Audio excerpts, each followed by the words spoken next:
According to Bloomberg, our current inflation rate is sitting at over 9% year to date. This means that our money is getting 9% weaker each year. And as someone who's heavily invested in the cryptocurrency market, I feel it is my duty to inform you of the significance of cryptocurrency as it pertains to the future of the world's financial system. People are fearful to have faith in cryptocurrency due to the market volatility, as we've seen the high highs and the low lows. But we must recognize that it is the future of the world's financial system, because this paper money that we know is obsolete. Most notably, the skeptics of cryptocurrency are wealthy, older individuals, usually boomers, that have doubts about the lasting effects of this technology. They see it as a fad, while we see it as cutting-edge technology. But these baby boomers who are giving us our financial advice through the news, they can barely operate a smartphone.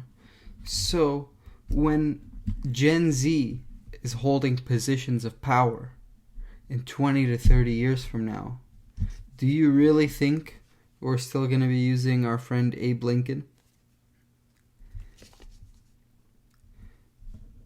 The Warren Buffetts of the world tell us normal citizens to be very wary of this technology since it has no real value. Funny enough, I can think of something else that has no real value. And what I mean by this is that it only has an agreed upon value. This only has value because everyone is in consensus that it is valuable. Which the same can be said with cryptocurrency. And while you can't hold cryptocurrency like you can with this, it does have an agreed upon value.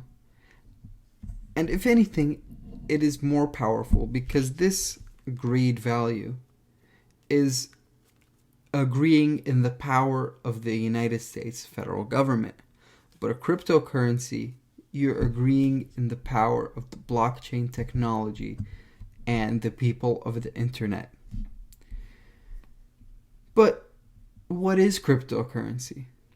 Well, an expert quotation from Forbes briefly describes cryptocurrency as a digital, encrypted, decentralized medium of exchange. Unlike the US dollar or the euro, there is no central authority that maintains the value of cryptocurrency.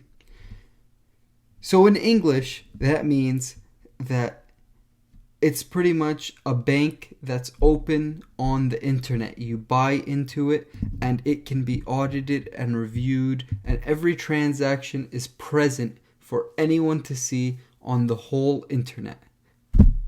Unlike with a central bank where they can print money, buy and sell anything, and no one would ever know how much money is being printed or anything. We can't audit the banks. But you might think, then how is it anonymous? It's because all wallet addresses are just encrypted strings of numbers and letters. So you can see which bitcoins got sent from where to where, but you're not seeing who the recipient and senders are.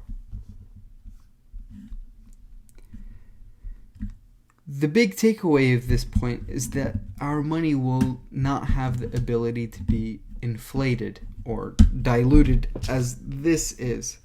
Once all the bitcoins are made, that's it. There's no more.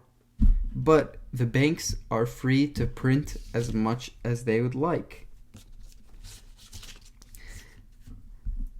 And while our elders do give us immeasurable wisdom, especially when it comes to investing and finance, since they did it before, keep in mind that the horse and buggy was the best technology for transportation in our great-grandparents' time, which was really not that long ago. So, these baby boomers who are hesitant to take part in this new technology, they're holding us back. They tell us that this is something that we can't hold, we can't touch. How do we know that it has value? Well, the same way that we can agree that this has value. It's just the difference is one exists on the internet and one exists here. But we see this volatility of up and down and up and down and up and down, which shows this can't really be used for the whole world's money, right? Well, yes and no. Right now, no, because this is still a new technology. But give it another 20, 30 years and it will level out. It will level out enough to the point where, yes, we will be able to use it as the world's reserve currency. And since we're being taught finances by these baby boomers who are old school pen and paper types, what is that going to relate to us when we're old? Is their advice still going to apply? Of course it won't. Looking back, when we're in our 50s, I can almost guarantee you're going to be like, man, I wish I had got some crypto way back when. But the fear of losing money is a very real concern.